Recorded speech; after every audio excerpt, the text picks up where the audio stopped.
Hi friends, ഞാനിന്ന് കാണിക്കാൻ പോകുന്നത് റോസ്മേരി പ്ലാന്റ് ആണ്. ഈ പ്ലാന്റിൻ്റെ പ്രൊപ്പഗേഷനാണ് കാണിക്കുന്നത്. അതിനുവേണ്ടി ഞാനൊരു കറ്റാർ വാഴേൻ്റെ പീസ് എടുത്തിട്ടുണ്ട്.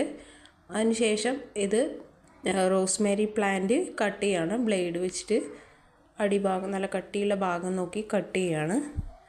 ഒരു കയ്യിൽ ഫോണും ആയതുകൊണ്ടാണ് എനിക്ക് കറക്റ്റായിട്ട് എടുക്കാൻ പറ്റാത്തത്. ഇത് കട്ട് ചെയ്തെടുത്തിട്ടുണ്ട്. അതിനുശേഷം നമ്മുടെ കറ്റാർ വാഴയിലേക്ക് ഇതിൻ്റെ തറ്റം മുക്കി കൊടുക്കുകയാണ്. കുറച്ച് നേരം ഒന്ന് മുക്കി വെച്ചതിന് ശേഷം ഉണ്ടോ, ഇതുപോലെ ഒന്ന് മുക്കി വെച്ചതിന് ശേഷം നട്ടു കൊടുക്കുകയാണേ. മെരി പ്ലാന്റ് മഴ സമയത്ത് നടുകയാണെങ്കിൽ പെട്ടെന്ന് കിളിർത്ത് കിട്ടും.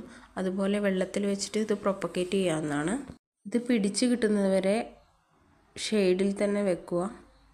പിന്നീട് പിടിച്ച് കിട്ടിയതിന് ശേഷം വെയിലത്ത് വെക്കുകയാണെങ്കിൽ നന്നായിട്ട് വളരും. മഴയത്ത് വെക്കാൻ പാടില്ല, ചീഞ്ഞു പോകും പെട്ടെന്ന്.